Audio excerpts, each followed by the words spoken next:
நம்ம இன்றைக்கி mushroom gravy எப்படி பண்ணுறதுன்னு பார்க்கலாம். இந்த கிரேவி வந்துட்டு ரைஸ், சப்பாத்தி இந்த மாதிரி எந்த டிஷ்க்குமே ஆப்டாக இருக்கும். அதுக்கு நம்ம அடுப்பில் ஒரு பேன் வச்சுட்டு அந்த பேன் ஹீட் ஆனதுக்கப்புறமா எண்ணெய் ஊற்றிக்கலாம். நான் இன்றைக்கி 2 டேபிள் ஸ்பூன் எண்ணெய் ஊற்றிருக்கேன். எண்ணெய் சூடானதுக்கப்புறமா இதில் 1 டேபிள் ஸ்பூன் அளவு சோம்பு போட்டுக்கலாம். சோம்பு வந்து பொரிஞ்சு வரணும். மீடியம் ஃப்ளேம்லேயே வச்சுக்கோங்க. ரொம்ப ஹை ஃப்ளேமில் வச்சிங்க அப்படின்னா நமக்கு வந்து நம்ம வதக்கிறதுக்குள்ளேயே சோம்பெல்லாம் கரிஞ்சிரும். ஸோ மீடியம் ஃப்ளேம்லேயே நம்ம வச்சுக்கலாம். இப்போது சோம்பு சேர்த்தாச்சு, ஓரளவு பொரிஞ்சும் வந்துருச்சு. இந்த ஸ்டேஜில் நம்ம என்ன சேர்க்க போகிறோம் அப்படின்னா, ஒரு துண்டு பட்டை, 4 கிராம்பு, 1 ஏலக்காய் இதை சேர்த்துட்டு அது கூட ஒரு மீடியம் சைஸ் பெரிய வெங்காயத்தை நார்மலாக சாப் பண்ணி அதையும் நம்ம சேர்த்துட்டு வதக்கி விட்டுறலாம். இந்த வெங்காயத்தோட கலர் கொஞ்சம் மாறட்டும். இந்த மாதிரி மாறினதுக்கப்புறமா இது கூட நான் 2 மீடியம் சைஸ் தக்காளியை கட் பண்ணி சேர்த்துக்கிறேன். அதையும் நம்ம வதக்கி விட்டுக்கலாம். ஓரளவு தக்காளி வதங்கினதுக்கப்புறமா 6லேருந்து 8 கேஷ்யூ அதையும் சேர்த்துட்டு வதக்கி விட்டுருங்க. அது கூட 1 டேபிள் ஸ்பூன் அளவு நம்ம வந்து பாப்பி சீட்ஸ், அதாவது கசகசா, அதையும் சேர்த்துட்டு நம்ம மிக்ஸ் பண்ணி விட்டுறலாம். இந்த மாதிரி பாருங்கள், ஓரளவு எல்லாமே வதங்கி வந்துருச்சு. இதை நம்ம வந்து மிக்சியில் தான் அரைக்க போகிறோம். ஸோ இதை வதக்கிட்டு இது வந்து கூல் ஆகட்டும், தனியாக வச்சுடுங்க. இப்போது இன்னொரு பேனில் நம்ம தேவையான அளவு எண்ணெய் ஊற்றிக்கலாம். நான் இன்றைக்கி 2 டேபிள் ஸ்பூன் அளவு எண்ணெய் ஊற்றுறேன். எண்ணெய் சூடானதுக்கப்புறமா அதில் வந்து வாசத்துக்காக நான் ஒரு பிரியாணி இலையை போட்டுடுறேன். அதை நான் 1-2 உடச்சி போட்டுக்கோங்க. அது கூட கொஞ்சமாக கல்பாசி சேர்த்துக்கலாம்.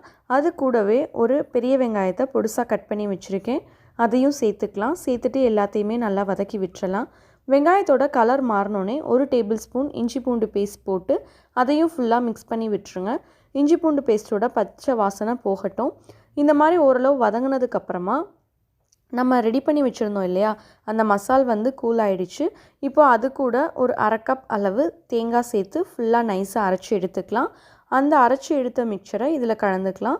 ஸோ இது எல்லாத்தையுமே மசாலா, அந்த வெங்காயம் எல்லாத்தையுமே நம்ம நல்லா வதக்கி விட்டுறலாம். மீடியம் ஃப்ளேம்லேயே வச்சுக்கோங்க. இப்போது இந்த ஸ்டேஜில் நம்ம எல்லாத்தையும் மிக்ஸ் பண்ணி விட்டுட்டு நம்ம என்னென்ன ஸ்பைசஸ் சேர்க்கணுமோ அதை சேர்க்க போகிறோம். 1/2 டேபிள் ஸ்பூன் அளவு மஞ்சள் தூள், 1 டேபிள் ஸ்பூன் அளவு மல்லித்தூள், அது கூடவே காரத்துக்கு ஏற்ற அளவு 1-2 டேபிள் ஸ்பூன் அளவு மிளகாய்த்தூள், நான் 1 டேபிள் ஸ்பூன் சேர்த்துருக்கேன். இது கூட 1/2 டேபிள் ஸ்பூன் அளவு கரம் மசாலா, அதையும் சேர்த்துட்டு தேவையான அளவு உப்பு சேர்த்துட்டு எல்லாத்தையும் நல்லா மிக்ஸ் பண்ணி விட்டுறலாம். இப்போது ஓரளவு எல்லா மசாலாவுமே மிக்ஸ் ஆகிடுச்சு. இந்த ஸ்டேஜில் நான் இன்றைக்கி 250 கிராம் காளானை கட் பண்ணி வச்சுருக்கேன், மீடியம் பீசஸாக கட் பண்ணி வச்சுருக்கேன். ஸோ அதை இது கூட சேர்த்துக்கலாம். சேர்த்துட்டு இந்த காளான் ஃபுல்லாகவே அந்த மசாலாவில் படுற அளவு ஃபுல்லாகவே நல்லா வதக்கி விட்டுக்கலாம். இப்போது எல்லாமே வதக்கி விட்டாச்சு. இந்த ஸ்டேஜில் நம்ம மிக்ஸி அரைச்சோம் இல்லையா, அதில் இருந்து கொஞ்சம் மசாலெல்லாம் இருந்து அந்த தண்ணியை இதில் சேர்த்துக்கிறேன். அதையும் சேர்த்துட்டு திருப்பி தேவையான அளவு தண்ணி, நம்ம குழம்பு அளவு தெரியும் இல்லையா, அதுக்கு தேவையான அளவு தண்ணி சேர்த்துட்டு ஃபுல்லாக மிக்ஸ் பண்ணி விட்டுறலாம். இப்போது எல்லாமே நல்லா மிக்ஸ் ஆகிடுச்சு. இந்த ஸ்டேஜில் நம்ம என்ன பண்ண போகிறோம் அப்படின்னா, ஒரு 15 மினிட்ஸ் இதை வந்து நல்லா கொதிக்க விட போகிறோம். ஸோ இப்போ இது எல்லாத்தையும் நல்லா மிக்ஸ் பண்ணிவிட்டு நீங்கள் என்ன பண்ணணுன்னா, மூடி போட்டு மீடியம் ஃப்ளேமில் வச்சு ஒரு 15 மினிட்ஸ் விட்டுருங்க. இப்போது ஒரு 15 மினிட்ஸ் ஆயிடுச்சு. குழம்பு நல்லா கொதிச்சிட்ருக்கு. எந்தளவு ரெடி ஆகிருக்குன்னு பார்ப்போம். பாருங்கள், எண்ணெயெல்லாம் பிரிஞ்சு வந்து ஓரளவு குழம்பு வந்து ரெடி ஆகிடுச்சு. ஸோ இந்த மாதிரி நமக்கு எண்ணெய் வந்து பிரிஞ்சு வரணும், மசாலாவோட பச்சை வாசனையும் போயிருக்கணும்.